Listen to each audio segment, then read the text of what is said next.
നമുക്കിന്ന് ഈശോ നൽകുന്ന തിരുവചന ഭാഗം വളരെ അനുഗ്രഹദായകമായ വചനഭാഗമാണ്. ജോബ് 8-ാം അധ്യായം 20-ാമത്തെ തിരുവചനം. ജോബിന്റെ പുസ്തകം 8-ാം അധ്യായം 20-ാമത്തെ തിരുവചനം.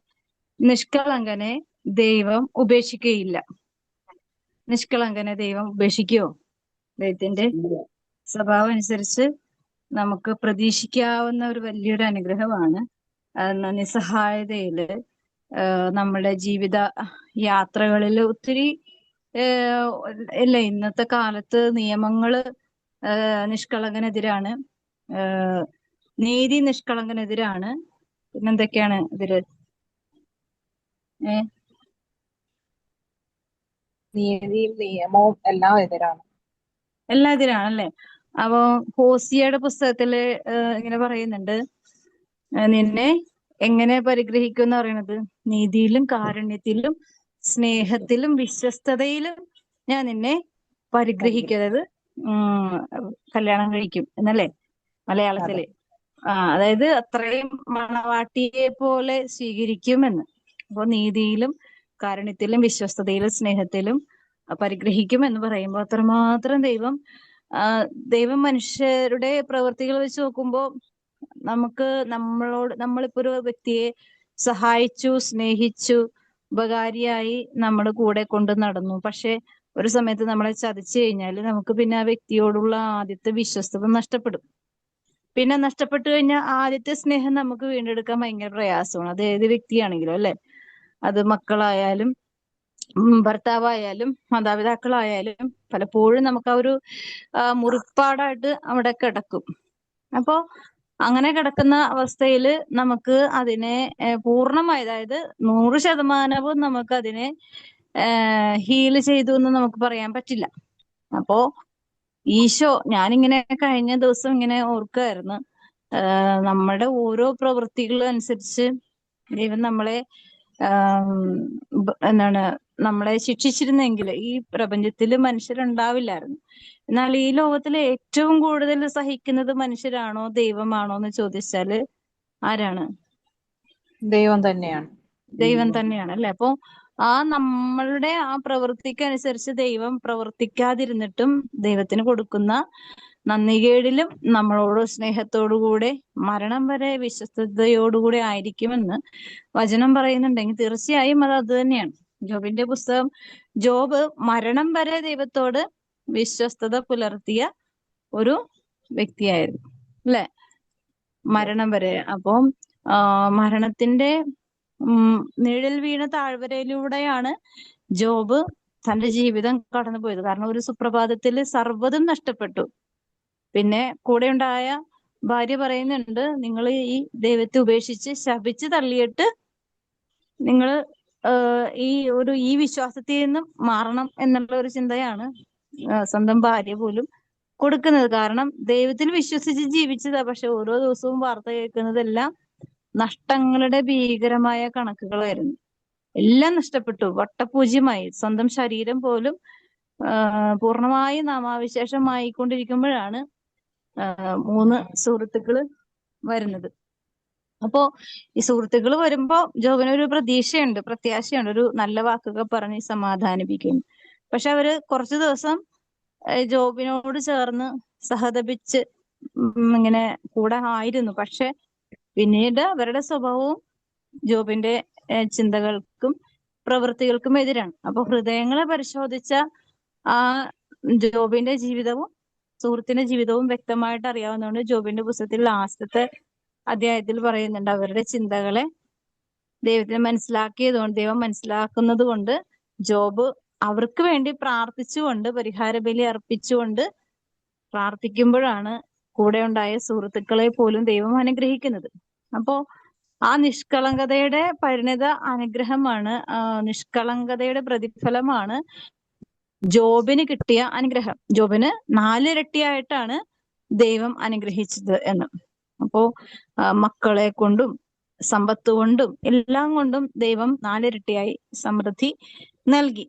അപ്പോ ജോബിന്റെ ആ സമൃദ്ധിയുടെ അനുഗ്രഹത്തിന്റെ കാരണം എന്തായിരുന്നു? ജോബിന്റെ വിശ്വസ്തതയും ദൈവത്തോടുള്ള നിഷ്കളങ്ക സ്നേഹവുമായിരുന്നു. അല്ലെ?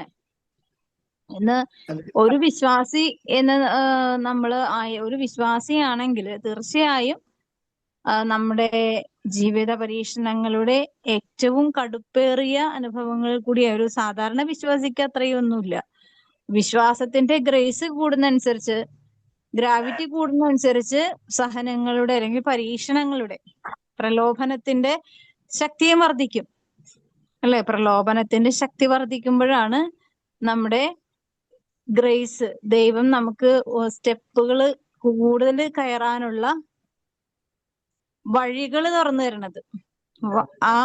ആ വഴികള് തുറന്നു തരുമ്പോ തീർച്ചയായിട്ടും നമുക്ക് ആ സ്റ്റെപ്പിലേക്ക് കാലെടുത്ത് ഉയർത്തി വെക്കണമെങ്കിൽ പരീക്ഷണങ്ങൾ അനിവാര്യമാണ്. അപ്പോ വിശുദ്ധ ഗ്രന്ഥത്തില് ആരും ഈസി ആയിട്ട് ദൈവിക അനുഗ്രഹങ്ങൾ പ്രാപിച്ചിട്ടില്ല. എന്തിന്?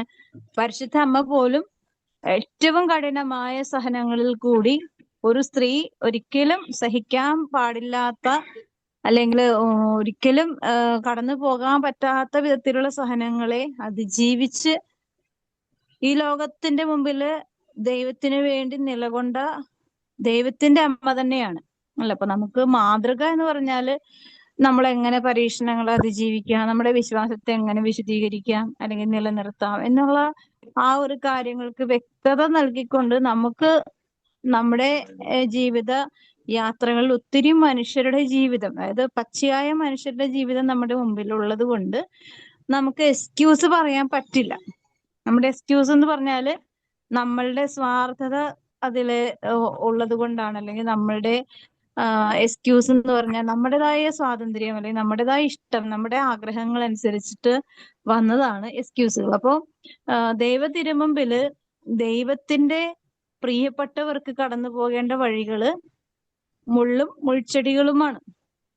പക്ഷെ വിശ്വസ്തതയും സ്നേഹവും അതിന്റെ ആ ദൃഢതയും തീഷ്ണതയും ഒക്കെ വർദ്ധിപ്പിക്കപ്പെടുവാനായിട്ട് സഹനങ്ങള് അനിവാര്യമായതുകൊണ്ട് ജോബിന്റെ ജീവിതം ഒരു മാതൃകയാണ്. വിശുദ്ധ ഗ്രന്ഥത്തിൽ ജോബിന്റെ ജീവിതം മാത്രമല്ല, ജോബിന്റെ ജീവിതം നമുക്കൊരു ഉപമ വഴി കൂടിയാണ് തന്നിരിക്കുന്നതെങ്കിലും ജോബിനോട് ദൈവം പറഞ്ഞ വാക്കുകളാണ് നമ്മള് കൂടുതൽ ശ്രദ്ധയോടെ കാണേണ്ടത്. 20-ാമത്തെ വാക്യം എങ്ങനെയാണ്? നിഷ്കളങ്കനെ ദൈവം ഉപേക്ഷിക്കുകയില്ല, തിന്മ പ്രവർത്തിക്കുന്നവനെ കൈപിടിച്ച് നടത്തുകയുമില്ല. അപ്പൊ തിന്മ പ്രവർത്തിച്ച് നമ്മുടെ മുമ്പില് വലിയ ശക്തന്മാരും പ്രബലന്മാരും ഒക്കെ ആയി ജീവിക്കുന്നുണ്ടെങ്കിൽ നമുക്ക് എന്തുണ്ടാവും? നമുക്കൊരു മാനസികമായ ബുദ്ധിമുട്ടുണ്ടാവും. അല്ലെ? ഉണ്ടാവോ? അതെ നമുക്ക് ശക്തന്മാരായി നമ്മുടെ മുമ്പിൽ നിൽക്കുമ്പോ അവര് തെറ്റ് ചെയ്തിട്ടും അവർക്ക് യാതൊരു കുഴപ്പവും ഇല്ലല്ലോ അല്ലെങ്കിൽ അവരുടെ ജീവിതത്തിൽ യാതൊരു പ്രശ്നവും പ്രതിസന്ധിയൊന്നും ഇല്ല. നമ്മൾ ദൈവത്തെ ഏതുനേരം വിളിക്കുന്നു, പ്രാർത്ഥിക്കുന്നു, ആത്മീയമായി അധ്വാനിക്കുന്നു, ഒത്തിരി നമ്മൾ അങ്ങനെയുള്ള കാര്യങ്ങൾ കൂടുതൽ സമയം ചെലവഴിക്കുന്നു. എന്നിട്ട് നമ്മുടെ ജീവിതത്തിൽ എന്തേ മാറ്റം വരാത്തതെന്ന് പറഞ്ഞാല് സങ്കീർത്തകൻ പറയുന്നുണ്ട്, അവരുടെ അവസാനം എന്തെന്ന് ഞാൻ ദേവാലയത്തിൽ ചെന്നപ്പോഴാണ് എനിക്ക് മനസ്സിലായത്. അപ്പൊ ദേവാലയത്തിൽ ചെന്നപ്പോഴാണ് മനസ്സിലായെന്ന് പറയുന്നതിന്റെ കാര്യം എന്താ?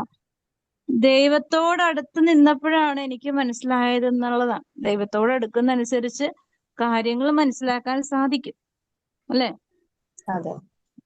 ദൈവത്തോട് അടുക്കാതെ ഒരിക്കലും നമുക്ക് കൂടുതൽ അടുക്കുന്നതനുസരിച്ച് കാര്യങ്ങൾക്ക് വെളിവ് കിട്ടും. കാര്യങ്ങളുടെ അവസ്ഥ എന്തായി തീരും, അല്ലെങ്കിൽ എങ്ങനെയാണ് ഇതിന്റെ പര്യവസാനം എന്നുള്ള ബോധ്യം നമുക്ക് കിട്ടും. അപ്പൊ നമ്മൾ ക്ഷമയോടെ കാത്തിരിക്കാൻ നമ്മൾ പഠിക്കും. ആ പ്രശ്നത്തെ അതിജീവിക്കുവാനുള്ള ശക്തി ദൈവം തരുന്നത് നമുക്ക് സ്വീകരിക്കാൻ പറ്റും. അല്ലെങ്കിൽ നമുക്ക് അഴിച്ച് വിട്ട ഭയങ്കര ഉഗ്രജീവികളെ പോലെ നമ്മൾ പ്രതികരിക്കാനും പ്രകോപിപ്പിക്കാനും ഒക്കെ ഇടയാക്കും. അപ്പൊ ഒരു വിശ്വാസ തലത്തിൽ വളർന്നൊരു വ്യക്തിയാണെങ്കിൽ ശാന്തതയും ആത്മസംയമനവും പാലിക്കാനായിട്ട് ദൈവത്തിന്റെ സന്നിധിയിൽ ഹൃദയം ചേർത്ത് വെക്കുന്നവർക്ക് മാത്രമേ സാധിക്കുള്ളൂ. അതുകൊണ്ടാണ് ഈ ലോകം ഇങ്ങനെ പിടിച്ചു നിൽക്കുക. അങ്ങനെ ചേർത്ത് നിർത്തിയവർ കൂടുതലുണ്ടായതുകൊണ്ടാണ് ഇന്ന് ലോകം ഇങ്ങനെ പിടിച്ചു നിൽക്കുന്നത്. എല്ലായിരുന്നെങ്കിലോ ഈ ലോകത്തിന്റെ അവസ്ഥ അതിഭീകരവും ഭയാനകവുമായ അതുകൊണ്ടാണ് ഒരു കുടുംബത്തിൽ നിന്ന് ഒരു വ്യക്തിയെങ്കിലും ദൈവം എങ്ങനെയെങ്കിലും പിടിച്ചു നിർത്തുന്നത്. അല്ലെങ്കിൽ ഒരു സമൂഹത്തിൽ, അല്ലെങ്കിൽ ഒരു അബ്രഹാം ആഹ് ദൈവത്തോട് ബാർഗൈൻ ചെയ്യുന്നുണ്ട് സൊദോം ഗൊമോറ നശിപ്പിക്കുമ്പോ.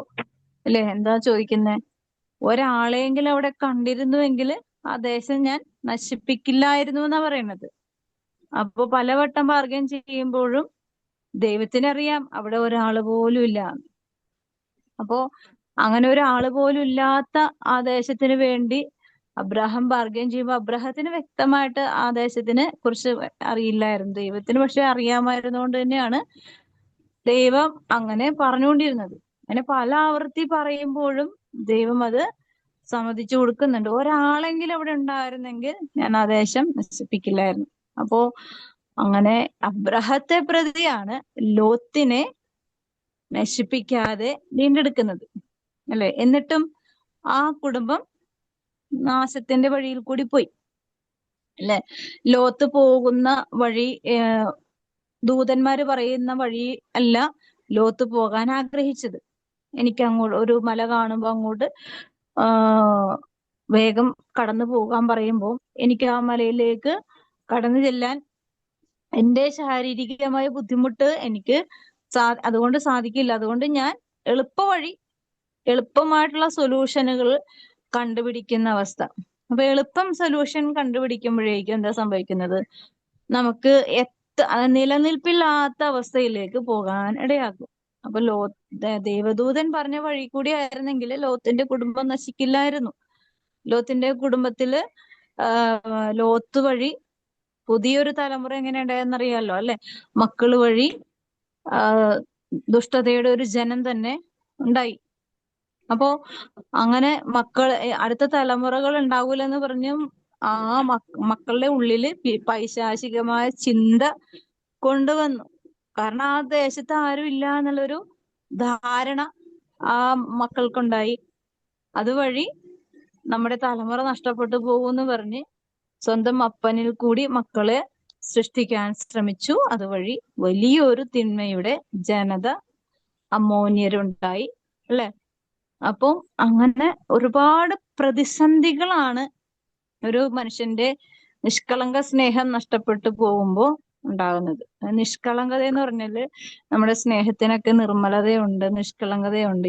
ഇത് നഷ്ടപ്പെടുന്നതനുസരിച്ച് വരുന്ന അപകടം എന്ന് പറഞ്ഞാല് ഈ നിർമ്മലതയും നിഷ്കളങ്കതയും നമ്മുടെ ഹൃദയത്തിൽ നിന്നും പൂർണ്ണമായി നാമാവിശേഷമാക്കാൻ പിശാച് എപ്പോഴും ശ്രമിച്ചുകൊണ്ടിരിക്കും. കാരണം നമുക്ക് തരുന്ന അനുഗ്രഹങ്ങളെ അവൻ ഇങ്ങനെ വെല്ലുവിളിക്കും. അങ്ങനെ കുറവുണ്ടായി, ഇങ്ങനെ കുറവുണ്ടായി, നീ ഒരു ഉപകാരം ചെയ്തിട്ട് നിനക്ക് എന്ത് ഉപകാരം ഉണ്ടായി, അല്ലെങ്കിൽ നമ്മൾ സഹിച്ചത് കൊണ്ട് നമുക്ക് അതുകൊണ്ടുള്ള ബെനിഫിറ്റ് എന്താണ്? ഇങ്ങനെ നെഗറ്റീവ് ചിന്തകൾ മാത്രമേ പിശാചിന് അറിഞ്ഞുള്ളൂ. അപ്പോ അങ്ങനെ നെഗറ്റീവ് ചിന്തകൾ തന്നു അവസാനം നമ്മൾ അതിന് അഡിക്റ്റ് ആവും. ശരിയാണ് എന്നുള്ള തലത്തിലേക്ക് നമ്മളും ചെന്ന് അവസാനിക്കും. പക്ഷേ പരിശുദ്ധ അമ്മയുടെ മുമ്പില് നമ്മൾ നിൽക്കുമ്പോൾ മാത്രമേ നമുക്ക് അതിനുള്ളൊരു വ്യക്തത ഉണ്ടാവുള്ളൂ, അല്ലെ? സ്വർഗത്തിന്റെ ദൂതൻ പറയുന്നുണ്ട്, ദൈവകൃപ നിറഞ്ഞവളെ സ്തുതി എന്ന് പറഞ്ഞ് സ്തുതി ചൊല്ലുമ്പോഴും വരാനിരിക്കുന്ന കാര്യങ്ങളെ കുറിച്ച് വ്യക്തമായ ഒരു ചിത്രമൊന്നും കൊടുക്കുന്നില്ല. എന്നാലും ദൈവത്തിന്റെ പുത്രനെയാണ് നീ പ്രസവിക്കാൻ പോകുന്നത്, എവിടെന്നാ ശക്തി വരുന്നതെന്ന് ചോദിക്കുമ്പോ അത്യുന്നതന്റെ ശക്തി നിന്റെ മേൽ ആവസിക്കും എന്ന് പറയുന്നുണ്ട്. അപ്പൊ സ്വർഗത്തിന്റെ ശക്തി, ദൈവത്തിന്റെ ശക്തി തന്നെയാണ് നിന്നിൽ പ്രവർത്തിക്കാൻ പോകുന്നത് എന്ന്. അപ്പൊ ഇന്നിപ്പോ മാതാവിനെ ആരാധിക്കുന്നവര് വർദ്ധിക്കുന്നു എന്ന് പെന്തക്കോസ്തക്കാര് പറയുന്നുണ്ട്. അപ്പം നമ്മള് മനസ്സിലാക്കേണ്ട കാര്യം, പരിശുദ്ധ അമ്മയെ ആരാധിക്കണമെന്ന് പരിശുദ്ധ അമ്മ ഒരിക്കലും ആഗ്രഹിക്കുന്നില്ല. അതുമല്ല, അത് ലോകത്തോട് ഇന്നും പറയുന്നൊരു കാര്യം വലിയൊരു തിന്മ തന്നെയാണെന്നാണ് പരിശുദ്ധ അമ്മ പറയുന്നത്. അവനെ നിങ്ങൾ അനുസരിക്കുക, അവൻ പറയുന്നതാ ചെയ്യുക എന്നാണ്. പക്ഷെ ഇന്ന് ഈ പെന്തക്കോസ്തക്കാരുടെ കഴിഞ്ഞ ദിവസം ഒരു ചേച്ചി എന്നോട് പറഞ്ഞത്, നിങ്ങള് എന്താണ് മാതാവിനെ സ്തുതിക്കുന്നില്ലേ? അപ്പൊ മാതാവിനെ സ്തുതിക്കുക എന്ന് പറഞ്ഞാല് സ്വർഗീയ ദൂതൻ സ്തുതിച്ചെങ്കിൽ പിന്നെ നമ്മൾ ഈ തൃണതുല്യരായ മനുഷ്യർ സ്തുതിക്കുന്നതുകൊണ്ട് എന്താണ് പ്രശ്നം എന്ന് നമുക്ക് ചിന്ത വരണം. എനിക്കിപ്പോ അവരോട് കൂടുതൽ സംസാരിക്കാൻ പറ്റുന്നില്ല, കാരണം എനിക്ക് സമയം ഉണ്ടായില്ല. പക്ഷെ അവര് പറഞ്ഞതൊന്നും ഞാൻ അംഗീകരിച്ചും കൊടുത്തില്ല. പിന്നെ ഞാൻ അന്നത്തെ ദിവസം അവർക്ക് വേണ്ടി പ്രാർത്ഥിച്ചു. നമുക്ക് ചില കാര്യങ്ങൾ ഇങ്ങനെ നെഗറ്റീവ് മാത്രം പറഞ്ഞ് അതിനെ അതിജീവിക്കാൻ, അല്ലെങ്കിൽ അതിനെ അങ്ങനെയല്ല എന്ന് സമർത്ഥിക്കാൻ ചിലപ്പോൾ നമുക്ക് കഴിഞ്ഞെന്ന് വരില്ല. അപ്പൊ നമ്മൾ എന്ത് ചെയ്യണം? നമ്മൾ പരിശുദ്ധാത്മാവിന് വിട്ടുകൊടുക്കുക, അല്ലാണ്ട് വേറൊരു നിവൃത്തിയില്ല. കാരണം അവർക്ക് അവരുടെ തലയിലിരിക്കുന്ന നെഗറ്റീവ് ചിന്തകള് നമ്മളുടെ പോസിറ്റീവ് ചിന്തകളെ ദുർബലമാക്കാൻ വരുത്തുന്ന വാക്കുകളും ഉണ്ടാവും. അപ്പോ നമ്മള് കൂടുതൽ പ്രശ്നം പ്രതിസന്ധിയിലേക്ക് വിശ്വാസം കൊണ്ടുപോകാതിരിക്കാൻ, ദൈവമേ അവരുടെ കാര്യത്തിൽ നീ ഇടപെടണമേ എന്ന് ഒരു വാക്ക് പറഞ്ഞങ്ങോട്ട് ഏൽപ്പിച്ചു കൊടുത്താൽ അവർക്ക് സമയമാവുമ്പോ ദൈവം ഇടപെട്ടോളും. അപ്പൊ ഇതൊക്കെയാണ് ദൈവത്തോടുള്ള നിഷ്കളങ്കമായ സ്നേഹത്തിന്റെ പ്രകടനം. അപ്പോ നമ്മൾ ചെയ്യുന്നത് അതാണ്. നമ്മള് പരിശുദ്ധ കുർബാനയിൽ പറയുന്ന വാക്കാലോ വിചാരത്താലോ പ്രവൃത്തിയാലോ ഉപേക്ഷയാലോ ചെയ്തു പോകുന്ന പാപങ്ങളെ ഓർത്താണല്ലോ നമ്മള് അനുതപിച്ച് പ്രായശ്ചിത്തം പറഞ്ഞ് പ്രാർത്ഥിക്കുന്നത്. പ്രായശ്ചിത്തമായിട്ട് നമ്മൾ ഏറ്റുപറഞ്ഞ് പ്രാർത്ഥിക്കുന്നു. അപ്പോ വിചാരത്താല് വരുന്ന നിഷ്കളങ്ക സ്നേഹം നഷ്ടപ്പെട്ടു പോകുന്ന അവസ്ഥ, വാക്കിൽ കൂടി പ്രവൃത്തിയിൽ കൂടി ഒക്കെ വരുന്ന ആ നിഷ്കളങ്ക സ്നേഹത്തിന്റെ മുമ്പിൽ ദൈവത്തിന്റെ സ്നേഹത്താല് അറിയപ്പെടാനായിട്ട് നമ്മളുടെ ഈ നിസ്സാര ജീവിതം നമ്മൾ എത്ര ശ്രദ്ധിച്ചാലും വീണു പോകും. അപ്പോ എത്ര വിശുദ്ധിയിൽ ജീവിച്ചാൽ, അതുകൊണ്ടാണ് വിശുദ്ധരൊക്കെ മുള്ളരഞ്ഞ ആണവും ചാട്ടവാറൊക്കെ കൊണ്ട് സ്വയം വിശുദ്ധി നിലനിർത്തുവാൻ വേണ്ടി അധ്വാനിച്ചുകൊണ്ടിരുന്നത്. കാരണം എവിടെ കൂടിയാണ് വിശുദ്ധി നഷ്ടപ്പെട്ടു പോകുന്നതെന്ന് ആർക്കറിയില്ല. നമ്മളിപ്പോ എത്ര വിശുദ്ധിയിൽ ജീവിക്കാൻ ആഗ്രഹിക്കുന്നു, അതിന്റെ ഒരു 4 ഇരട്ടി പവറോടെ അശുദ്ധി നമ്മുടെ ചുറ്റും ഉണ്ട്. യെശയ്യാ പ്രവാചകൻ പറഞ്ഞതുപോലെ എന്താണ്, എനിക്ക് ദുരിതം എന്താ പറയുന്നത്, അശുദ്ധമായ അധരങ്ങളുള്ളവനും അശുദ്ധമായ അധരങ്ങളുള്ളവരുടെ ഇടയിൽ ആണ് ഞാൻ വസിക്കുന്നത് അല്ലെ. അത് വലിയൊരു പ്രവാചകനാണ് അത് പറയുന്നത്. പരിശുദ്ധാത്മാവിന്റെ ഒരു വലിയൊരു സാന്നിധ്യം അനുഭവിക്കുമ്പോ കമിഴ്ന്ന് വീണ് പറഞ്ഞ് പ്രാർത്ഥിക്കുന്നതാണ്. ദൈവത്തിന്റെ ശക്തി ആ വ്യക്തിയിൽ വന്നു നിന്നപ്പോ പിടിച്ചു നിൽക്കാൻ പറ്റിയില്ല. അപ്പോ ആ ശക്തി, പരിശുദ്ധിയുടെ ശക്തി ശരീരത്തിലേക്ക് ആവഹിക്കുന്ന സമയത്ത് പറയുന്നൊരു കാര്യമാണ്, മലാഖ വഴി കിട്ടിയ, സ്വർഗീയ വഴി കിട്ടിയ ഒരു അനുഗ്രഹ സമയത്തിൽ പറയുന്നൊരു കാര്യമാണ്. നമുക്കൊക്കെ അങ്ങനെ കിട്ടുന്നുണ്ട്, പക്ഷെ നമുക്ക് അങ്ങനെ പൂർണ്ണമായ ബോധ്യത്തോടുകൂടെ ഏറ്റുപറയാനായിട്ട് സാധിക്കാത്തത് കൊണ്ട് എന്താ, നമ്മുടെ സ്നേഹത്തിന് നിഷ്കളങ്കതയുടെ ഗ്രാവിറ്റി കുറഞ്ഞു പോകുന്നു. നിഷ്കളങ്കമായ സ്നേഹം, നമ്മൾ പെർഫെക്റ്റ് ആണെന്നുള്ള ചിന്ത, അല്ലെങ്കിൽ ഒരു നമ്മളിൽ കുറവുണ്ട് എന്നുള്ള ആ ഒരു നമ്മുടെ കുറവുകളെ എപ്പോഴും ധ്യാനിച്ച് മുമ്പോട്ട് പോകുന്നുണ്ടെങ്കിൽ തീർച്ചയായും നമുക്ക് നിഷ്കളങ്ക സ്നേഹം വർദ്ധിപ്പിക്കാൻ പറ്റും. നമുക്ക് കുറവുകളെ കുറിച്ച് നമുക്ക് നമ്മുടെ ആത്മാവിനെ ബോധ്യപ്പെടുത്താൻ പറ്റുന്നില്ലെങ്കിൽ, അല്ലെങ്കിൽ നമ്മളുടെ പ്രാർത്ഥന ദൈവം കേൾക്കാത്തതിന്റെ കാരണം, അല്ലെങ്കിൽ നമ്മളിലുള്ള കുറവുകൾ നമുക്ക് മനസ്സിലാക്കാൻ പറ്റാത്തതിന്റെ കാരണം നമുക്ക് ദൈവത്തോടുള്ള നിഷ്കളങ്ക സ്നേഹത്തിന്റെ കുറവ് തന്നെയാണ്. അപ്പോ യെശയ്യാ പറയുന്നത്, ദുഷിച്ച അധരങ്ങളാണ് എനിക്കുള്ളത്, അധരമാണ് എനിക്കുള്ളത്, ദുഷിച്ച അധരങ്ങളുള്ളവരുടെ ഇടയിലാണ് ഞാൻ വസിക്കുന്നത്, അതുകൊണ്ട് എനിക്ക് ദുരിതം. ദുരിതം എന്ന് പറഞ്ഞാൽ എന്താ, വലിയൊരു അപകടം എന്നെ ചുറ്റും എന്നിലും നിറഞ്ഞു നിൽക്കുന്നു എന്നുള്ളത്. അപ്പോ ഈ ഒരു ചിന്തയോടുകൂടെ ആയിരിക്കുമ്പോ ജോബും ഇതുപോലെ പറയുന്നുണ്ട്, ദൈവത്തോട് വാഗ്വാദത്തിൽ ഏർപ്പെടുന്നുണ്ട്. പിന്നെ ജോബിന് മനസ്സിലാവുന്നു, ഇനി ഞാൻ ഉച്ചരിക്കില്ല, വാ തുറക്കില്ല എന്ന് പറയുന്നുണ്ട് അല്ലെ. വാ തുറക്കാത്ത ഒരു അവസ്ഥയിലേക്ക് ദൈവം കൊണ്ടുപോകുന്നത് എപ്പോഴായിരുന്നു? ജോബിന്റെ നിസ്സാരതയെ മനസ്സിലായപ്പോഴാണ്.